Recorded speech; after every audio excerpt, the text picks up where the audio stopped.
Hello, everyone. My name's Jen Brown. I run an organization called The Engaging Educator, and we actually take improv to help people with their communication, public speaking, and social skills. I was at a museum for a very long time in New York, which is how I met Rebecca. And I started my company actually working with museums. So helping museum educators connect improv to their everyday, whether they're dealing with visitors, inspiring play in your galleries, which is something that I know you're all working on, or working on yourself and your confidence. So, hi everyone. My name's Alex Brown. I again also live in Winston-Salem. A little bit of background about me. I'm originally from the Quad Cities, so not too far away from Peoria. I got my master's in museum studies from Western Illinois, and then I moved to North Carolina to work at the Southeastern Center for Contemporary Art. I've applied improv a lot over the past 4 years in that position. I came in with a very traditional museum ed background. And in my experience, I learned that there was a big part of that was missing, which was really considering and thinking about your audience more than what you're trying to give to that audience. So my background before I got there was very, okay, I have to teach this, I have to teach that, I have to get this across. And that turned out to be a major detriment. And I would catch myself and be caught in the position of correcting kids and saying, well, actually, to the kids when they offered a suggestion. And I didn't realize that I was basically telling these kids that they were wrong in my own, when I was giving programs and everything. And then when I started to incorporate more improv into my teaching style, it became much more interactive, much more participatory, and a better experience for everyone. One of the things that I actually wanted us to start really thinking about, especially just hearing the end of your improv session, is that idea of saying yes and saying yes and. I think, honestly, that's one of the most powerful things that you can take from improv. There's a bit of a change that I know that I agree with and disagree a little bit with, is it's not about agreeing. Saying yes is not about saying, oh, you're absolutely correct, I believe what it's saying, yes, you think this. You're affirming a reality. So when a child is offering you a suggestion, maybe it's, I see a ninja, or I'm a ninja. If someone says that, your job is not necessarily to say, yes, you are a ninja. Your job is to say, yes, you think you're a ninja. Tell me more about this. So you're affirming that reality that's in existence with the yes and the affirmation that happens in improv. You're allowing someone to see something a little differently. So that yes and mentality is taught actually at Summit School right now with a lot of the kids in conflict resolution as well as in play of, yes, you feel this, you're affirming what that other person is feeling, seeing, thinking, doing, and I feel this. So that word and is creating an equality between the two statements. So that way, using the word but, you're elevating one above the other. You think this is an umbrella, but I think it's a sword. You're actually elevating your own opinion over someone else's. When you say the word and quite literally is an equal sign in the English language. So you're taking those two statements and leveling the playing field on them.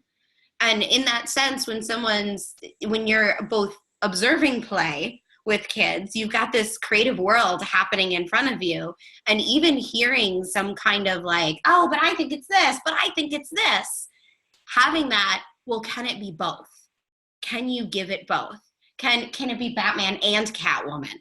Can you have both of those things? And then you've added this world creation that happens with improv.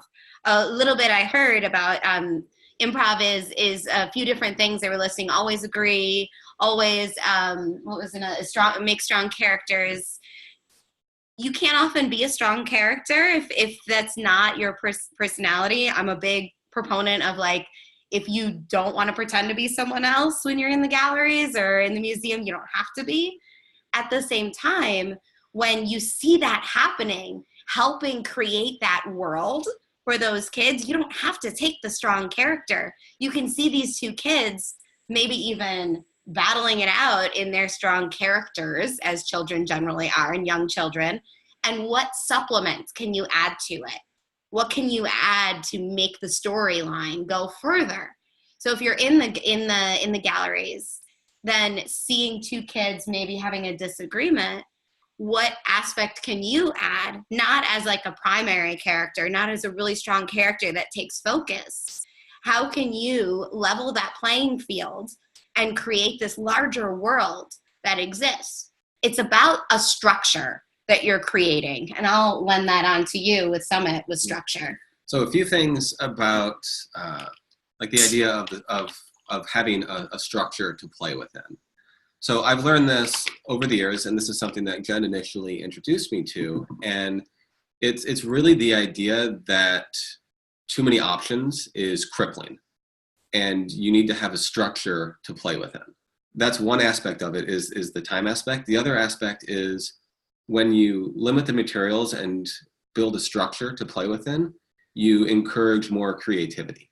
If there's no structure, if there's no suggestion, just thinking back to what you may have done in this improv workshop, if you didn't get a suggestion, if you didn't get something to like grasp onto, what happened to your brain? It probably emptied out and you had nothing to think of. Like you went completely blank. Or if you're watching someone do something, you're like, wow, I have all of these amazing ideas, because you're not on the spot.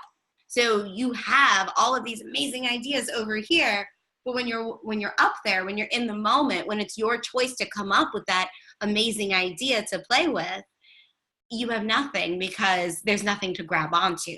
Same principle happens with kids, like that too much creativity is just as bad as not enough. It's a fine line deciding about how much you're going to give. And that's something we can totally talk about, thinking about like what parameters are really helpful. A lot of times it's a simple suggestion. In improv, we tend to get suggestions for moments, for ideas when we're kicking off a new activity. There will always be some kind of suggestion that allows someone to grasp onto something if they want to. Now, that part's key. If they want to use that suggestion, they can run with it. If they don't need it, if they are really great with stream of consciousness thinking and these kids already have this story wrapped up in their head, awesome. It's your job to see how you can make that, again, that world brighter, how you can add to that experience. A really important part of improv that I want to make sure that I get across is I think improv is so simple. It is just listening and responding to the environment around you. Giving yourself the grace to take a breath and let a kid even finish talking to you and let the whole thing come out, the whole word vomit, everything there is, and respond to what they say. Don't put words in their mouth. Don't add things that they haven't added. This kid's got the idea. You're just, again, I think so much of improv, what it does for play-based learning is like it puts a spotlight on their world and it makes things brighter. So if any way you can find to like add and yes and elevate those areas of the world and help that kid come up with a brighter world, that's a really great way to start incorporating improv and seeing the possibilities to it. And there's a noticeable difference in their willingness to share their creativity. And when that's reinforced kind of over and over again, it really hits hard with these kids. And when you hit them young, you know, like we do in the programs that we have, you really impact them moving forward, and they start to see that in different ways that they play. And what you all get to do is having that experience where they're outside of school, they're outside of home, they're outside of the outside. They're in a space that, yes, learning happens, yes, interaction happens. It's this outside space of possibility. A big part of improv, and I think you probably saw this today, I mean, I saw it just in that last activity, is you have each other's back in improv. You are constantly watching out for the other person. It's not your job to shine. It's your job to watch that other person and help them shine. Having each other's back and having that kid that you're playing with or inspiring play, or that coworker that you maybe are creating that world, like not having them worry about looking stupid or wrong or incorrect, and knowing that as wild as the idea is, you're going to back it up. And that having one another's back in improv, like no one person shines, there's no one shiny penny. It's everyone is contributing to the greater good. So say you're in a physics-based area where, and I say physics very loosely, building. So you're using blocks and you're maybe creating something with it. Maybe it becomes, hey, let's see if we can make the tallest, or let's see, like giving that suggestion, or how would you maybe create a museum of your own out of these blocks? And just thinking about suggestions you can give, almost prompts, because then it's not just a pile of blocks. That kid that doesn't quite know how to play with those blocks maybe will have a jumping off point.